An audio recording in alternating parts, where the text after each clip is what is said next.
Jesus Cristo é o Senhor no céu,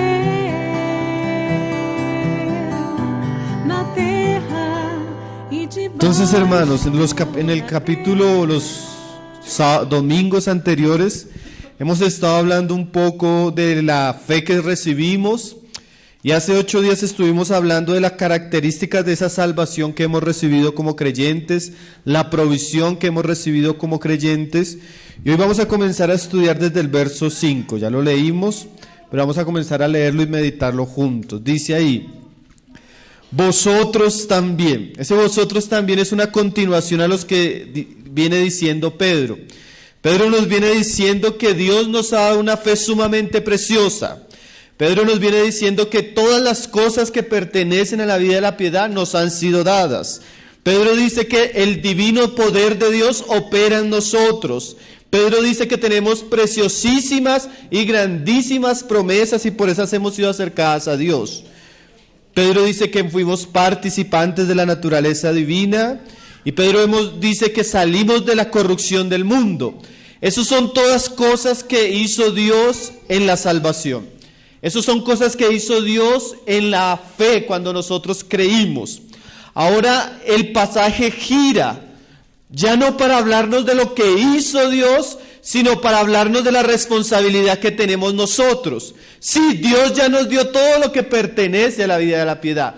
Sí, el poder del Espíritu opera en nosotros. Sí, somos participantes de la naturaleza divina y tenemos grandes promesas que Dios nos ha dado. Pero ahora nosotros también. La ecuación no es solo lo que Dios hizo, sino la ecuación, como lo vamos a leer en ese pasaje, incluye lo que Dios hizo, pero incluye cosas que nosotros también tenemos que ahora hacer. ¿Qué tenemos que hacer ahora nosotros? Dice el pasaje: vosotros también, poniendo toda diligencia para esto mismo, añadid a vuestra fe virtud, a la virtud conocimiento, etcétera, etcétera. Entonces, ¿qué tenemos que hacer nosotros también? ¿Qué dice ahí? Añadid. Pero ¿cómo debemos hacerlo? Dice ahí: poniendo toda diligencia.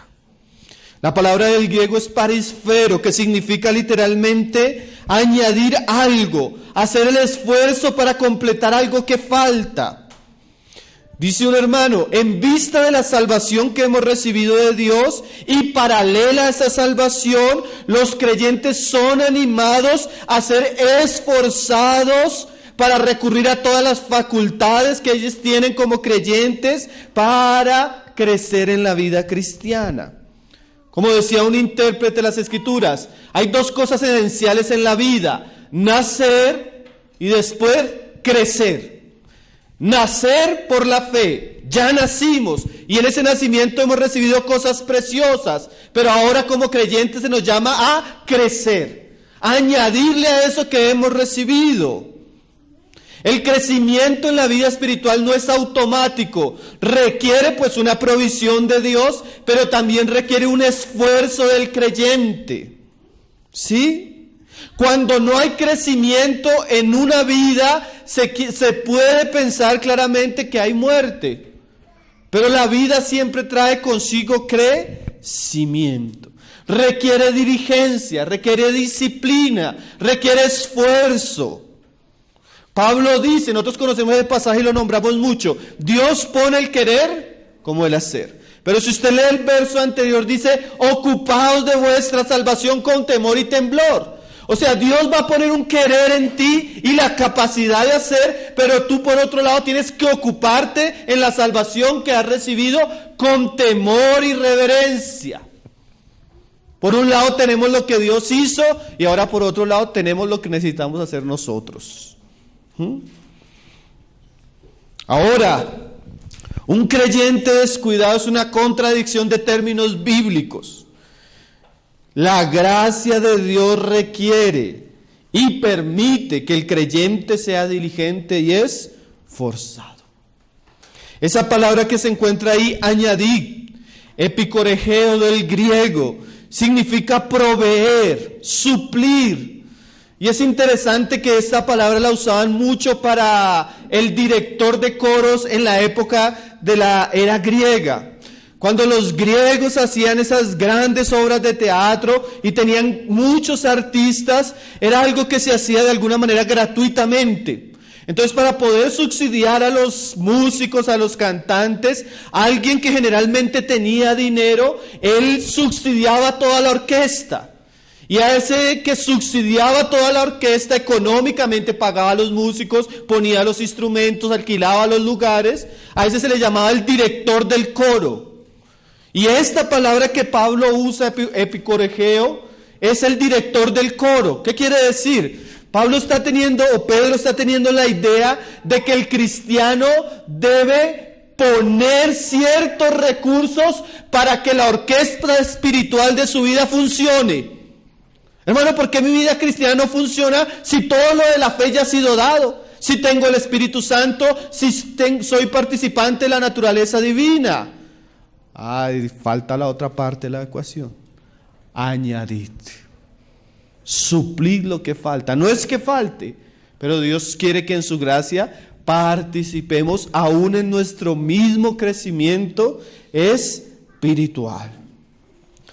William Barker, interpretando esa palabra, decía: la palabra llega a significar alguien que coopera generosamente y costosamente. O sea, él cooperaba, el director del coro, pero no era solo una cooperación voluntaria, le costaba algo a él, que él sacaba de su propio bolsillo. Esa es la idea que tiene Pablo. Hay cosas que el Señor ya nos dio, pero a eso que el Señor ya nos dio, nosotros necesitamos añadirle. Ahora, ¿qué necesitamos añadirle? ¿Cuál es la lista de virtudes que el creyente debe tener en cuenta, que él debe colocar sobre su vida cristiana para que su vida cristiana sea saludable, su vida cristiana sea fructífera, su vida cristiana tenga propósito y fruto para la gloria de Dios? Después de la fe, que es la base, que ya todos la tenemos, hay 7 virtudes que Pedro nos resalta, que deben estar en nosotros y, como lo dice más adelante, abundantemente. Entonces vamos a leerlas. Dice ahí en el verso 5: vosotros también, poniendo toda diligencia por esto mismo, añadid a vuestra fe. La fe es la base. Todo comienza con la fe. Cuando los hermanos dicen, es cierto, el justo vivirá por la fe. La salvación es por la fe, el andar es por la fe, el continuar es por la fe, y la victoria se obtiene por la fe. La base de la vida creyente es que el creyente tiene convicción en Dios, convicción en su palabra, ha sido regenerado, y él tiene la certeza que viene a través de la palabra de Dios. Si no hay fe, ninguna de las cosas que vamos a hablar se podría hablar. Para un incrédulo esto es imposible. Él puede tratar religiosamente de hacerlo, pero si él no tiene fe, él no va a poderle añadir a esto. Tiene que ser una persona ¿de qué? De fe. Pero ¿qué dice ahí? Añadir a la fe, ¿qué? Virtud. O sea, el primer escalón después de la vida cristiana, ¿yo qué tengo que hacer, hermano? ¿Yo qué debo añadirle a lo que ya he creído en mi corazón en Cristo? Ya he sido salvo, ¿qué debo hacer? Dice Pedro, añádale a eso que usted tiene ya, que es fe, virtud. La virtud viene de una palabra griega que es arete. Significa, es difícil a veces explicar esta palabra, pero significa hombría, valor, cualidad, nobleza. Por ejemplo, Homero usaba esta palabra para hablar de las cualidades varoniles. Por ejemplo, cuando un hombre iba a la guerra y era valiente en la guerra, los griegos le decían era un hombre virtuoso. Era una capacidad que generaba respeto, honor, ¿sí? En el Antiguo Testamento se usa la palabra con la idea de capacidad, habilidad, pero generalmente usada el sentido de lo recto, ¿sí? Dios le decía a Moisés, escoge entre el pueblo varones con virtud. O sea, varones que son personas moralmente reconocidas, personas que son confiables, personas que tienen cualidades.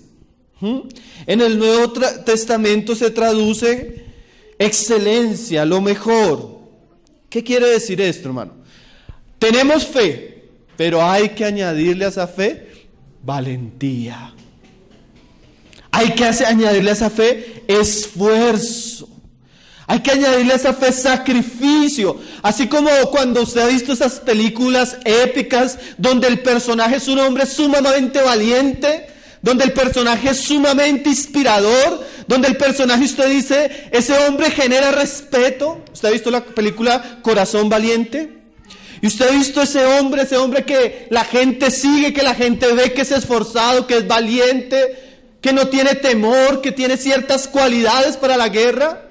Eso es lo que está diciendo Pedro al creyente. Usted ya tiene fe, ahora sea valiente, ahora sea esforzado, ahora haga las cosas con honor y diligencia.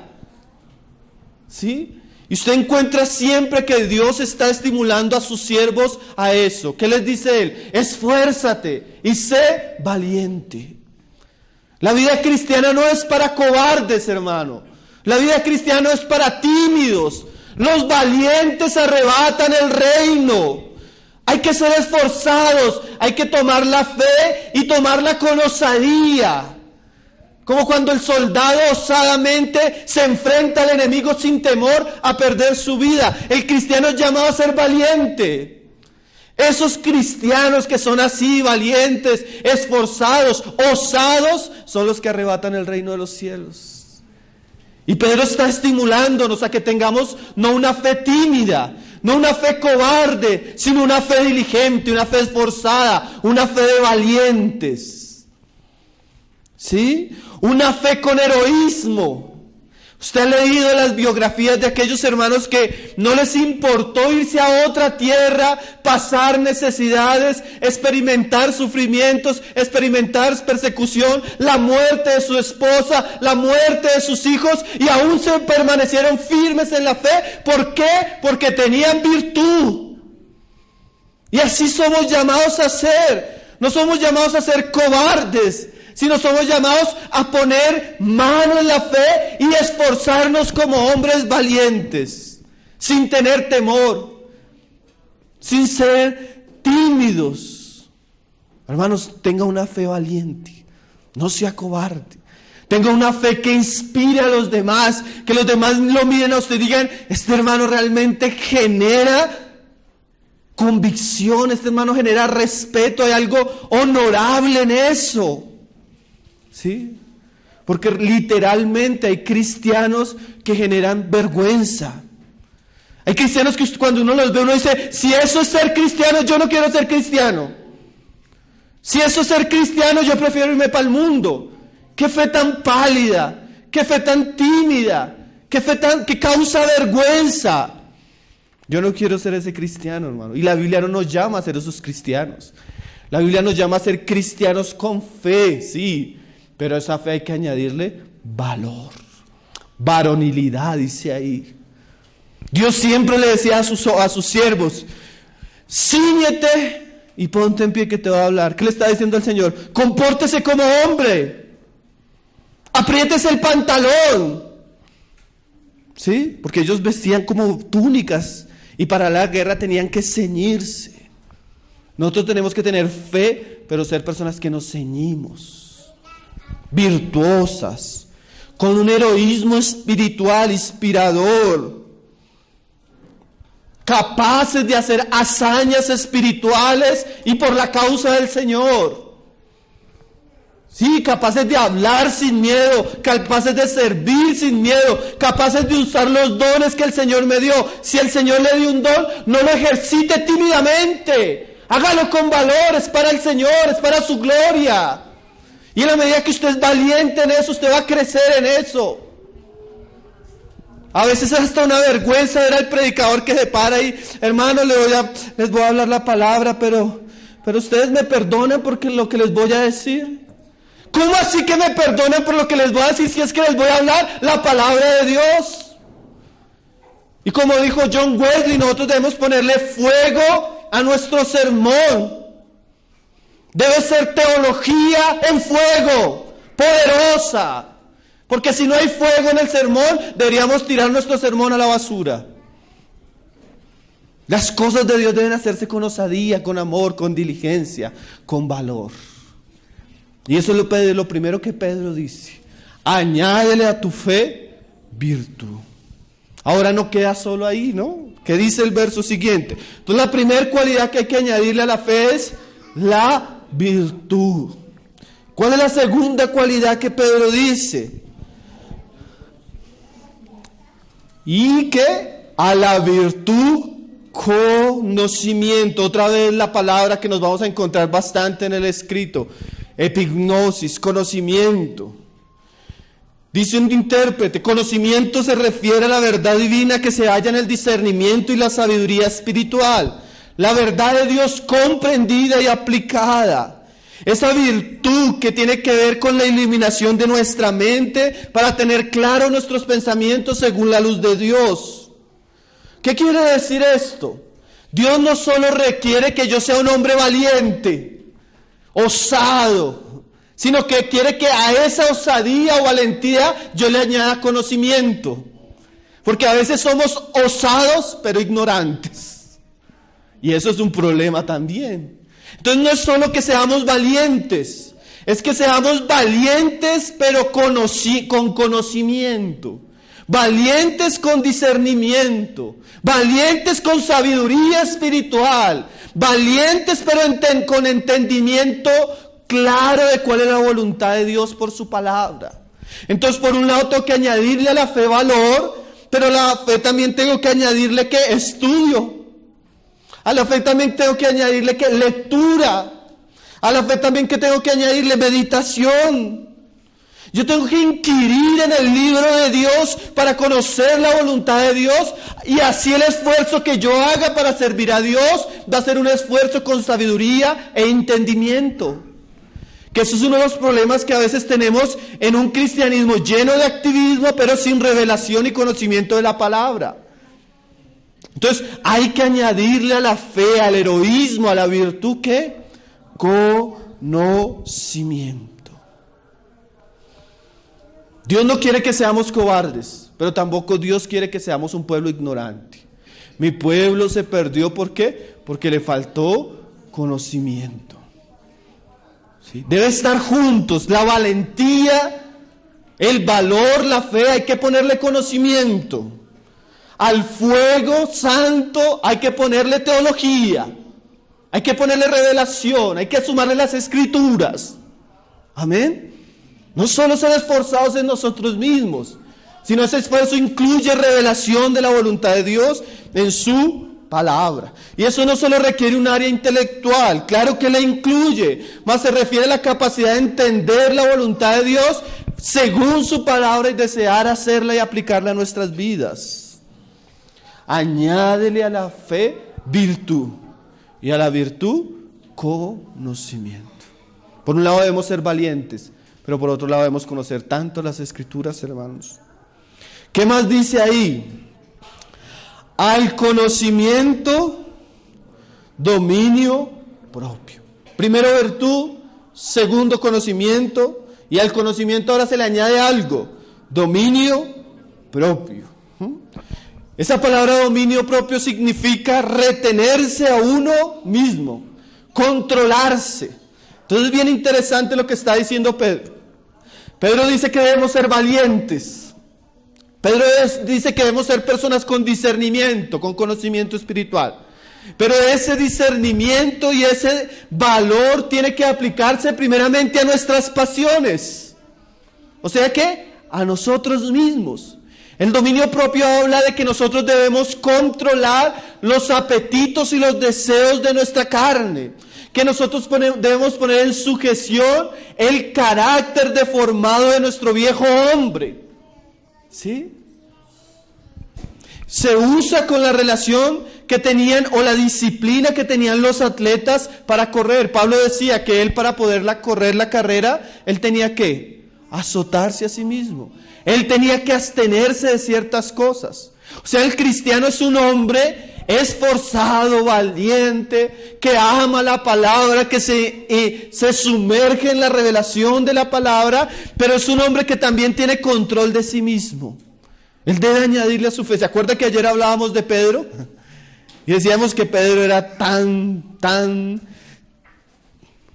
de doble ánimo, a veces estaba arriba, a veces estaba abajo, a veces era muy eufórico, a veces era muy nostálgico. Pero Pedro entiende, yo era una persona creyente y Pedro era valiente, virtuoso. Pero a eso tenía que añadirle conocimiento. Y él también aprendió a eso añadirle ¿qué? Dominio propio. Hermano, dominio propio significa que nuestras pasiones no nos controlan. Usted puede sentir ira. Usted puede sentir algún deseo, algún apetito sexual, hasta por la comida. Eso es normal, esos son deseos naturales. Pero lo que Pablo está diciéndonos es que esos deseos no nos controlan. No nos controla la ira. Yo controlo mi ira. Aunque tengo ira, yo le pongo límites a mi ira.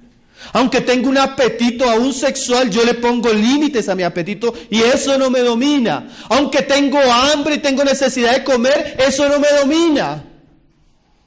No soy un animal que es gobernado por sus pasiones. Soy un hombre cristiano que se debe aprender a dominar a sí mismo. Necesitamos controlar, hermanos, controlar nuestros apetitos, controlar nuestra boca, controlar nuestras actitudes, controlar nuestro mal carácter. Eso hay que añadirle a la fe. Por un lado valor, por otro lado conocimiento, por otro lado dominio propio. Aprender a dominarme, a controlarme.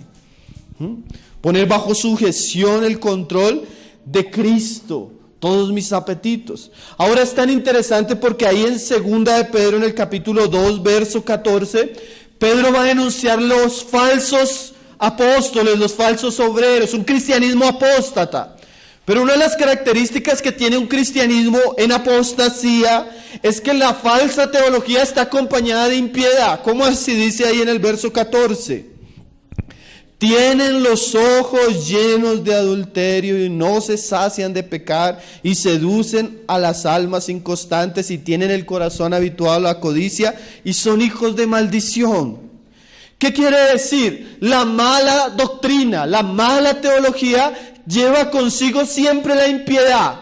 Por eso usted ve el catolicismo romano cayendo en tantos pecados condenables. Porque cuando una persona o no tiene una buena doctrina, tiene una falsa doctrina o está alejado de Dios, una de las características es que esa persona vive bajo sus pasiones. Sus ojos a toda hora están mirando a la mujer para adulterar en su corazón.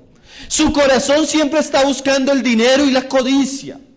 Entonces la mala teología siempre está ligada a la impiedad en la vida. ¿Sí? Ahora Pedro nos está diciendo, si nosotros tenemos una buena doctrina, una buena palabra, eso tiene que estar ligado a la conducta cristiana, a la ética cristiana. Como dijo un hermano, cuando la teología cristiana no está vinculada a la ética cristiana, estamos ante una herejía. O sea, cuando lo que yo conozco de Dios no afecta mi vida personal, especialmente cómo yo trato con mis deseos y mis pasiones, yo debo examinarme si soy un creyente. Y si soy un creyente y estoy teniendo problemas con eso, esa es un área en la que yo debo añadir. Esa es un área en la que yo necesito crecer. Esa es un área en la que yo necesito trabajar. Amén.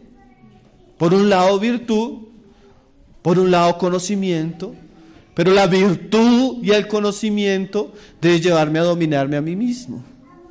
Porque como dice Salomón decía, mejor es el que tarda en airarse que el fuerte, y el que se enseñorea de su espíritu que el que toma una ciudad.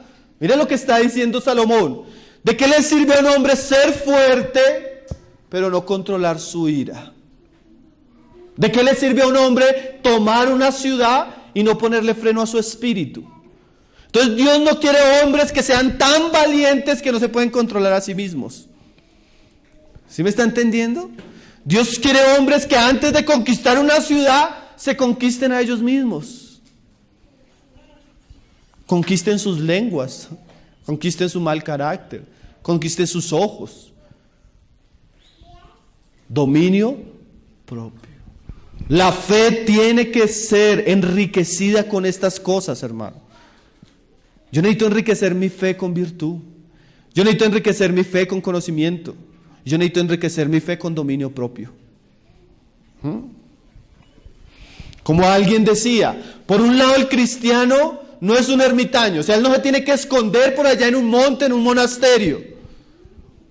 Pero por otro lado, el cristiano no es un depravado. No es un hombre que está mirando a las mujeres ahí, codiciándolas. No, él tiene dominio propio. Él se controla, él controla sus pensamientos, controla sus ojos, controla su corazón.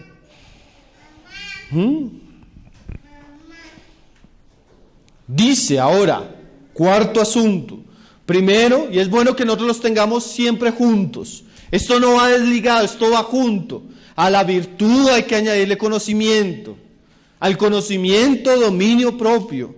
Y al dominio propio, ahora ¿qué hay que añadirle? Paciencia. Paciencia. Esa palabra, algunos comentaristas bíblicos dicen que es muy difícil traducir la palabra del griego. Es upomoné. Algunas partes de la Biblia las traduce como paciencia o como perseverancia. Es la conjugación de dos palabras, estar debajo y soportar. El Nuevo Testamento la usa generalmente para referirse a la permanencia y firmeza que debemos tener en medio de trabajos desagradables, penurias, en medio de situaciones dolorosas, penosas, incluso aún en medio de la muerte. Por un lado, el dominio propio habla del control que nosotros debemos tener de nosotros mismos, pero la paciencia habla de la capacidad de soportar las situaciones externas. Generalmente las situaciones difíciles, generalmente las situaciones contrarias, generalmente las situaciones que causan dolor a mi ser, generalmente las situaciones que traen aflicción a mi vida, generalmente aún las situaciones que pueden llevarme a la muerte, como la persecución. Dios estimula a su pueblo no solo a dominarse a sí mismo, sino a aprender a tener una actitud firme y fiel ante las situaciones. ¿Sí? Dios quiere que yo sea un creyente valiente, con conocimiento. ¿Sí? Quiere que sea un cristiano que tenga dominio propio, pero también quiere que sea un cristiano que aprenda a soportar las situaciones externas.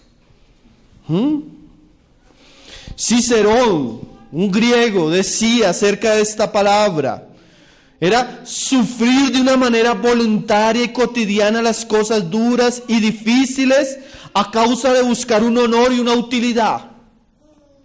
Dídimo de Alejandría, hablando de Job, usando esta palabra, él llega y define la palabra de la siguiente manera: no es que el hombre justo no tenga sentimientos, aunque debe soportar pacientemente lo que le aflija. Es una virtud auténtica cuando una persona se siente profundamente afligida por las cosas con las que está luchando, pero sin embargo desprecia el dolor por causa de Dios. Está dispuesto a sufrir, está dispuesto a estar debajo de situaciones difíciles. Y la palabra paciencia es muy simple, porque la palabra paciencia es una palabra que se puede decir que es neutra, pero la palabra del griego genera cierta expectativa. O sea, es como el que sufre con expectativa. Es como el que sufre, pero sabe que su sufrimiento tiene un valor. Es como el que sufre, pero sabe que su sufrimiento tiene un propósito. Entonces, ¿qué está diciendo Pedro? Apréndanse a controlar y aprendan, añádanle a su fe soportar las situaciones externas. Si uno se da cuenta, en estas virtudes Pedro está tratando todas las realidades del corazón del hombre. Primero comienza con asuntos que generalmente son del hombre: el temor, el miedo. Después, otros problemas que tiene el hombre: la ignorancia, la falta de conocimiento. Después, un carácter que no es controlado, un hombre desaforado en sus pasiones. Pero después también está tratando con ese carácter del hombre que él no quiere sufrir, él no quiere pasar por circunstancias, él no quiere estar en momentos difíciles, él no quiere estar en momentos de prueba. Por si él pudiera escoger, él ya estaría en el cielo. Él no quiere sufrir. Pero Pedro dice que esa no es la fe verdadera. A la fe verdadera hay que añadirle la capacidad de soportar las pruebas con expectativa y aún a veces con alegría. Warren Wiersbe, comentando este pasaje, él llega a decir lo siguiente: dominio propio ayuda a lidiar con los placeres de la vida, mientras perseverancia o paciencia se refiere principalmente a lidiar con las presiones y los problemas de la vida. El dominio propio está ligado con nuestras pasiones. La paciencia está ligada con nuestras circunstancias. Michael Green, interpretando este pasaje, dice: la perseverancia es la disposición mental que no se ve sacudida por la dificultad o la aflicción y que puede resistir ante las hechanzas mismo satánicas o a la oposición del mundo. Eso es paciencia, la capacidad de tener una mente firme, sólida, estable en medio de la oposición que el maligno pueda traer a nuestra vida, en medio de las dificultades que puedan traer las circunstancias, en medio de la presión del momento que estemos viviendo. Dice Hernández Díaz López: la vida cristiana, aunque gloriosa, no es un lecho de rosas, no estamos pisando una alfombra de terciopelo, no estamos en el cielo. Lloramos, gemimos, somos devastados por tormentas, navegamos a través de mares agitados, cruzamos desiertos, cruzamos valles oscuros, sufrimos ataques externos y miedos internos. Pero para lidiar con todas estas circunstancias adversas, tenemos una paciencia triunfante. O sea, aunque nosotros decimos que lo más hermoso que nos pudo suceder es ser de Cristo, y eso es una verdad gloriosa, a esa verdad tenemos que sumarle esto: el cristianismo y la fe cristiana no nos libra de los problemas, nos ayuda a enfrentarlos y a ser vencedores en medio de ellos. Si usted esperaba que Cristo le solucionara todos los problemas, se equivocó del cristianismo. Cristo no vino a solucionarles todos los problemas. Cristo vino a transformarnos a su imagen. Y muchas veces eso se hace en momentos de dolor, de tristeza, de sufrimiento, de presión y de luchas espirituales. Así que añádale a su fe, si quiere que sea genuina, paciencia. ¿Sí? Como dice nuestro hermano, no estamos en el cielo todavía. Ya llegará un momento que descansemos, hermano. Mientras tanto, debemos afrontar las cosas con todo valor. Dice también el hermano: el cristiano puede enjuagar sus lágrimas con una alegría indescriptible y llena de gloria.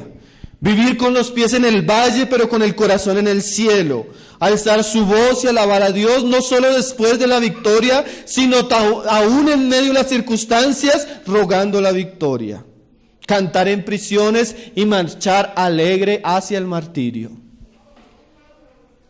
Así vivieron nuestros hermanos. Así creció el cristianismo. Con hombres firmes, valientes, llenos de conocimiento, que tenían dominio de sí mismos y que podían soportar las presiones externas. ¿Sí está siguiendo la idea de Pedro, hermano, o se está durmiendo? No se duerma, que lo que estamos hablando es importante, hermano.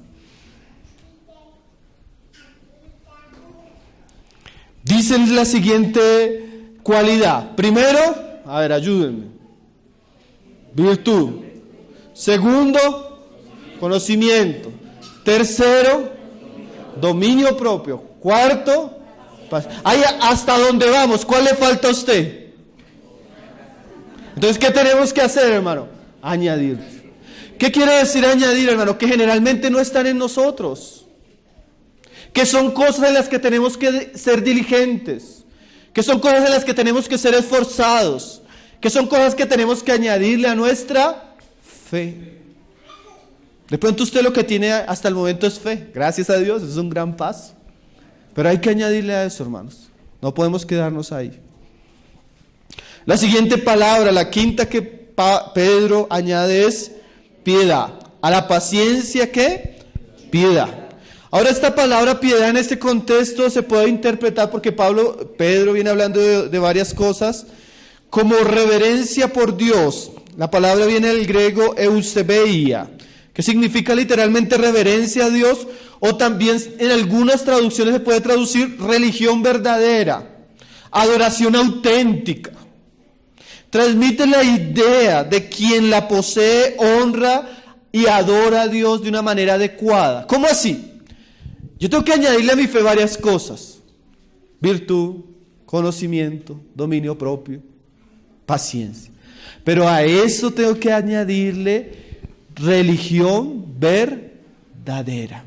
¿Cómo así religión verdadera? Religión auténtica, adoración auténtica. ¿Cómo así? Nosotros como cristianos sí somos llamados a dominarnos a nosotros mismos. Somos llamados, claro, a soportar las circunstancias, pero también somos llamados a conocer a Dios y a adorar a Dios de una manera correcta, de una manera auténtica, de una manera legítima. Porque es que hay cristianos que no tienen eso. Ellos adoran a Dios como ellos quieren. ¿Usted no ha visto? Bueno, vamos a adorar a Dios. Y comienzan y ponen la música y todos comienzan a saltar.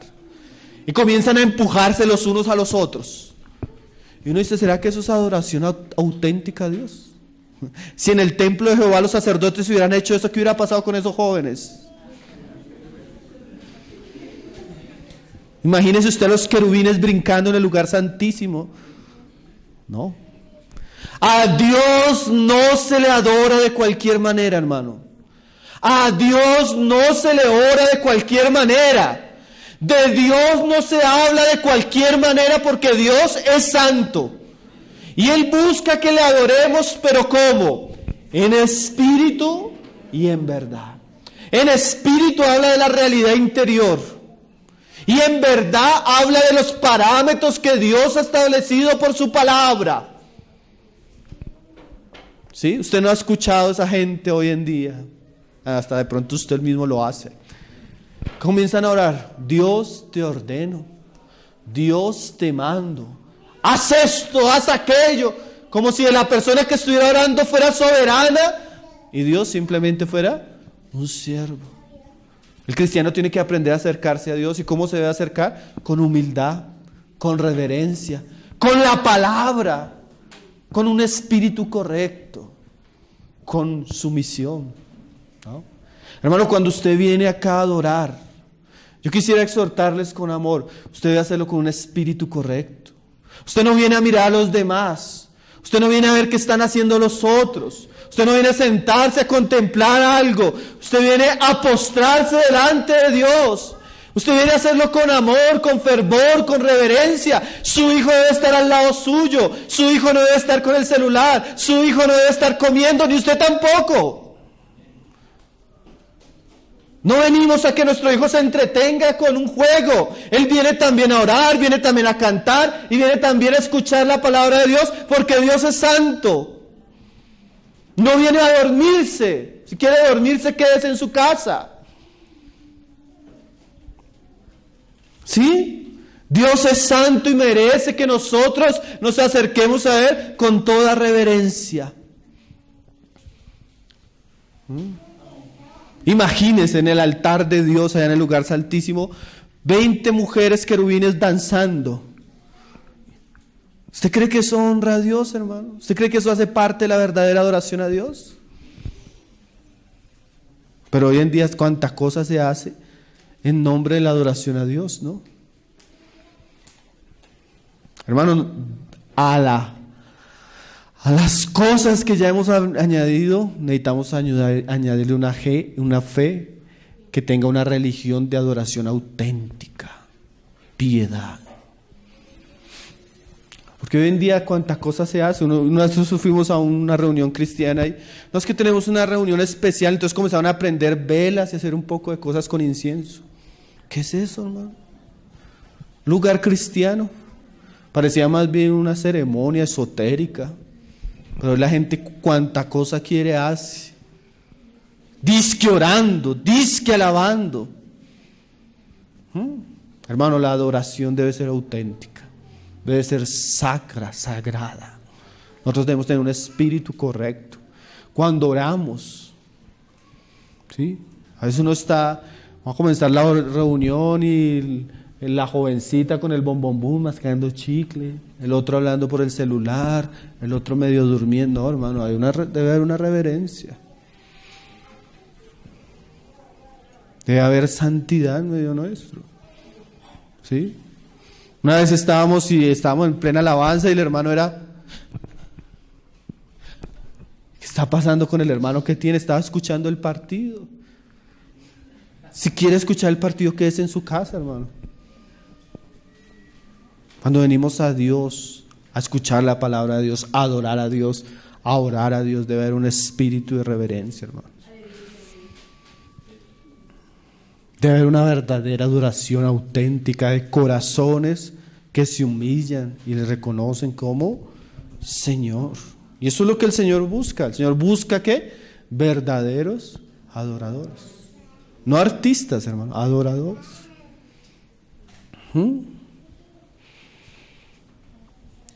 Quiere decir el culto genuino a Dios, claro, implica una práctica de esa realidad en nuestra vida diaria, ¿no?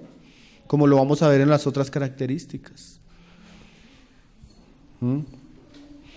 Entonces, añadirle a nuestra fe conocimiento, a nuestro conocimiento dominio propio, a nuestro dominio propio paciencia y a la paciencia piedad. Dice ahí en el 7, a la piedad ¿qué? Afecto fraternal. O sea, comenzamos con nosotros, nuestros temores, hay que añadirle fe al asunto. Después nuestro conocimiento, nuestra teología. Después nuestras pasiones, dominio propio. Después nuestras circunstancias, paciencias. Después nuestro Dios, piedad. Y ahora nuestro relacionamiento con nuestros hermanos. A la piedad ¿qué? Afecto fraternal. Acompañado de una verdadera adoración a Dios, debe haber un amor genuino hacia los hermanos. La palabra fraternal, afecto fraternal del griego viene de la palabra Filadelfia, que significa literalmente amar a alguien como si fuera tu hermano. Aún como uno ama a su hermano de carne, de sangre. ¿Sí? Yo debo amar a Dios, claro. Yo debo adorar a Dios, sí. Pero añadirle a eso ¿qué? Amor hacia los hermanos. El verdadero cristiano hace parte de una familia. Y debe aprender a amar a esa familia. Porque es que hay algunos que somos hombres muy espirituales, hombres muy rigurosos con nuestra vida de piedad, con el conocimiento, hombres muy rigurosos en las pruebas, hombres que sabemos adorar a Dios correctamente, pero a veces no sabemos amar a nuestro hermano. Es más, somos personas que muchas veces estamos llenas de traumas de la vida y por esos traumas nos limitamos a experimentar una gran característica de la vida cristiana, que es el amor fraternal. Hermano, no solo deberíamos vernos en una reunión, no solo deberíamos preocuparnos porque estemos acá, nosotros deberíamos preocuparnos por cultivar una vida de compañerismo con los otros cristianos. Nosotros deberíamos preocuparnos por conocer al hermano, establecer un compañerismo con el hermano, que el hermano venga a mi casa, que yo pueda ir a la de él, que podamos comer juntos, que podamos orar juntos, que podamos compartir nuestras luchas. Oh, pero cuán en un aspecto negativo nos volvemos religiosos, como la tradición que solamente vamos a misa. Pero no sabemos ni quién está adelante, ni quién está atrás, ni quién está al lado. ¿Cuándo fue la última vez? Ahora algunos dicen, es que a mí los hermanos no me aman. Pero eso es algo que usted debe añadirle a su fe. ¿Cuándo fue la última vez que usted invitó a sus hermanos a su casa? ¿Cuándo fue la última vez que usted llamó? ¿Cuándo fue la última vez que usted visitó? ¿Lo hace regularmente? ¿O simplemente usted da a los hermanos en la reunión? Eso no es vida cristiana, hermano. Usted es parte de la familia de Dios. Y como parte de la familia de Dios, usted tiene que tener amor por sus hermanos. Dice en 1 Juan capítulo 5, si quiere leerlo conmigo. Todo aquel que cree que Jesús es el Cristo es nacido de Dios. Y todo aquel que ama al que engendró, ama también al que ha sido engendrado por él. ¿Por qué debemos amarnos, hermano?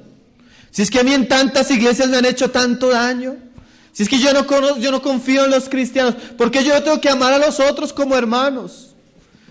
Dice ahí que porque si amamos al que nos engendró, debemos amar a aquellos que son engendrados por él. ¿Y cuál es la virtud de su hermano? Que Dios lo engendró. Tal vez no tenga más virtudes hasta ahora. Tal vez necesita añadirles muchas virtudes. Pero la gran virtud que tiene un hermano, ¿cuál es? Que Dios lo engendró. Y si es engendrado por Dios, para nosotros debería ser una persona valiosa. Para nosotros debería ser una persona importante.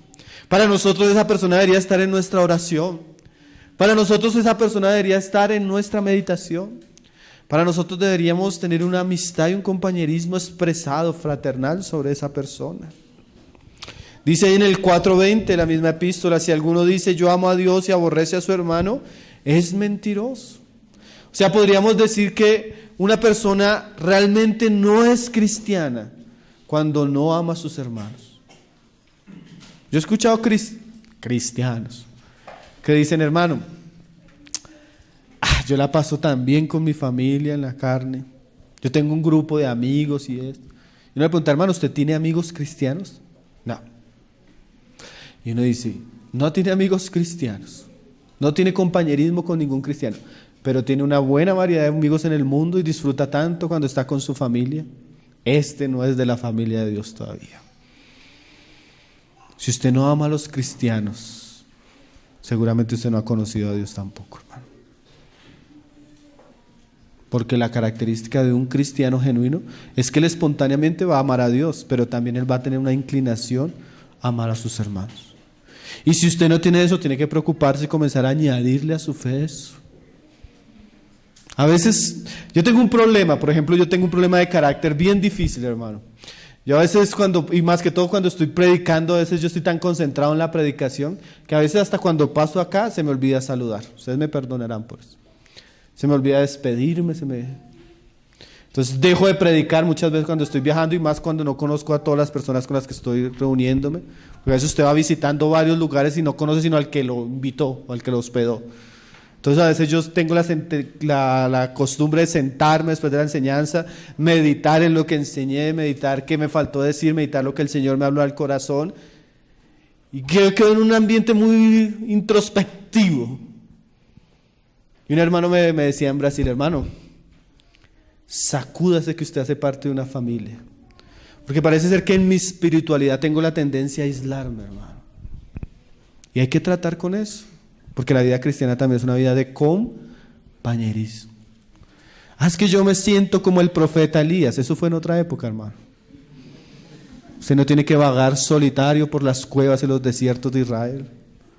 Usted tiene personas con las que puede orar, con las que puede tener compañerismo, con las que puede expresar sus luchas, tomarse un café, hacer preguntas, pedir consejo. Sí, a veces nosotros mismos nos aislamos de cosas que el Señor tiene preparadas para nosotros. Y la Biblia dice, añádele a eso a tu fe. Hermanos, hay personas, no quisiera decirlo por acá, pero hay personas que ni el nombre le sabemos. Y vienen cada 8 días a la reunión. Personas que ni conocemos dónde viven. Eso no es cristianismo, hermano. O por lo menos no es un cristianismo genuino. Hay que añadirle a la fe amor fraternal. A la gente le preocupan los números, a nosotros a veces también, pero nos deberían preocupar más las personas. Amén. Dice, pues el que no ama a su hermano a quien ha visto, ¿cómo puede amar a Dios a quien no ha visto? Y nosotros tenemos este mandamiento de Él. Es que el hermano no me gusta. Le guste o no le guste, tiene un mandamiento usted de Dios, hermano. ¿Cuál es el mandamiento que usted tiene de Dios? El que ama a Dios, ame también a su hermano. Es un mandamiento. El Señor no lo puso como opcional. Pedro lo habla como una virtud que hay que añadir. Aquí Juan lo habla como un mandamiento. Y por último, como en esa escalera de grandes virtudes, del amor fraternal, ¿qué? Amor. Y al amor fraternal, amor. Ahora, la palabra que usa en amor fraternal o afecto fraternal es Filadelfia. Pero la palabra que usa Pedro como la última virtud, como la cumbre de las virtudes a las cuales debe llegar el cristiano, es el amor. Pero la palabra griega es ágape. ¿El amor qué? Ágape. El amor sacrificial, el amor incondicional. Podemos decir que el afecto fraternal está ligado a los hermanos. Yo debo expresar un amor fraternal hacia mis hermanos porque son mis hermanos. Son engendrados por Cristo. Estamos juntos en la misma lucha. Estamos corriendo la misma carrera. Estamos adorando al mismo Dios. Pues es claro que debemos tener amor entre nosotros, ¿cierto? Pero además del amor fraternal o del afecto fraternal, hay otro paso más que es el amor ágape. ¿Qué significa el amor ágape? El amor que no tiene condicionales, o sea, el amor como el que Dios tiene para el hombre. Sea la persona hermana o no hermana. Sea la persona justa o no justa. Ese es el amor que ahora dice Pedro. Tengo atravesado hoy a Pablo. El amor ágape. Vamos a leer un pasaje para ir terminando y entendiendo esto del amor ágape. Dice ahí en Mateo 5.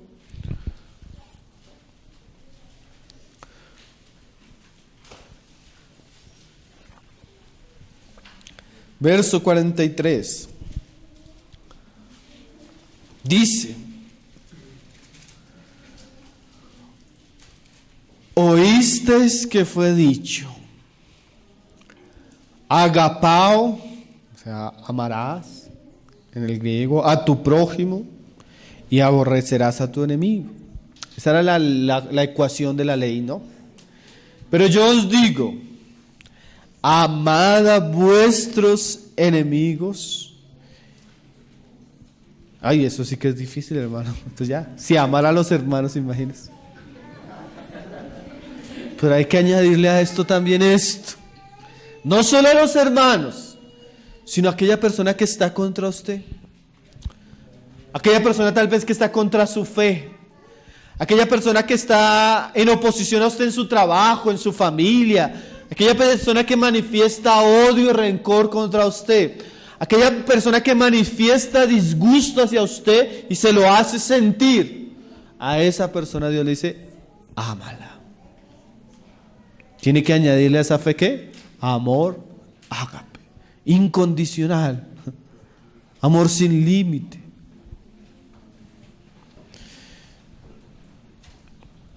Y no solo queda en amar, dice ahí, bendecir. Cuando te insulten, mira, a los que os maldicen, cuando te insulten, cuando te critiquen, cuando murmuren de ti, cuando levanten chismes, cuando te calumnien, cuando te agredan, cuando te insulten, cuando te traten mal, ¿qué tienen que hacer, hermano? Bendecir. Hay que añadirle a la fe esto, amor incondicional. Y orad. Perdón que me faltó una palabra. Haced bien a los que os aborrecen. O sea, usted puede a veces, en su justicia propia, usted va a querer hacer lo que hacía por lo menos Moisés. Pagar de la misma moneda. Pero aquí dicen que no, que debemos hacer ¿qué? Bien. Es más, las escrituras dicen que así hacemos callar a los malos. ¿Haciendo qué? Bien. Hacer bien a los que os aborrecen. Y no solo eso, además usted tiene que incluirlos en su lista de oración. Y orad por los que os ultrajan y os persiguen. Amar, bendecir, hacer bien y orar. Eso hay que añadírselo a su fe, hermano. Como expresión de amor, ágape. ¿Para qué? Porque ¿cuál es la intención de esas circunstancias? ¿Volvernos mártires? No. Lo que pasa es que así es Dios. Y si mi fe es en Él, Él quiere que yo sea como Él. Para que seáis hijo de vuestro Padre que está en los cielos. Y hay una explicación a eso, dice, que hace salir su sol sobre malos y buenos, y que hace llover sobre justos e injustos. O sea, el primer argumento de nuestro Señor es que debemos tratar así, porque así es nuestro Dios. Dios no es un Dios rencoroso. Él hace salir sobre buenos y malos el sol. Hace caer la lluvia sobre buenos. Usted no ha visto al impío que es bien malo. Y llega y dice, no, es que Dios ha sido tan bueno conmigo, me da un buen trabajo, me da una buena familia. Y uno no lo duda. Porque Dios es así, hermanos. A veces nosotros generalmente somos buenos con los que son buenos con nosotros. Pero ese no es Dios, hermano. Y hay otra explicación, además del argumento teológico de que Dios es así, la siguiente es esta. Porque si amáis a los que os aman, ¿qué recompensa tendréis? Ahora, dos cosas. Primero, cuando una persona ama a alguien que le ama, pues no hay ninguna recompensa, porque hasta eso hacen los fariseos. Hasta eso hacen las personas impías, ¿no? Pero aquí nos muestra algo. Cuando yo aprendo a amar incondicionalmente, esto tiene una recompensa de Dios también, hermano. Porque si amáis a los que os aman, ¿qué recompensa tendréis? ¿No hacen también lo mismo los publicanos? Y si saludáis a vuestros hermanos solamente, ahí está el afecto fraternal. No puede ser solamente afecto fraternal, hermanos, aunque tiene que estar. ¿Qué hacéis de más? ¿No hacen también así los gentiles? Sed vosotros pues perfectos, como vuestro Padre que está en los cielos es perfecto. Entonces, ¿de qué nos están hablando las cualidades, hermano, que están en primera de Pedro? Pedro quiere llevarnos a la madurez. Pedro quiere llevarnos a la perfección. Pedro quiere llevarnos al crecimiento espiritual, pero ese requiere que también nosotros hagamos cosas. ¿Qué cosas? Añadirle. ¿Añadirle qué? Volvamos a primera de Pedro para terminar.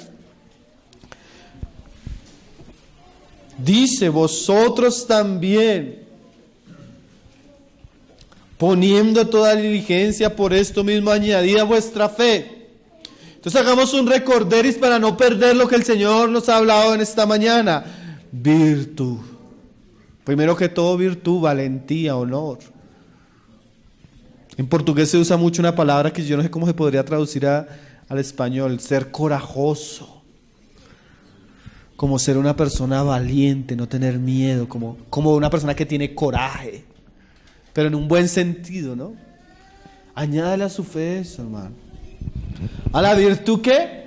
Conocimiento. Hermanos, necesitamos dedicarnos a las escrituras, a la palabra, a la lectura. Cuán importantes son reuniones como esta, las reuniones del sábado, la reunión del martes que están teniendo los hermanos. ¿Cuántas cosas usted necesita conocer, hermano? ¿Cuántos libros usted necesita leer? ¿Cuántos temas usted necesita que aprender de la palabra de Dios?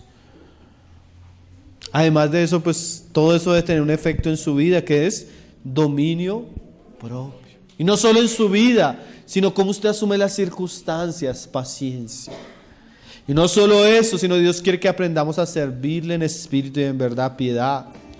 Además de eso, afecto fraternal y...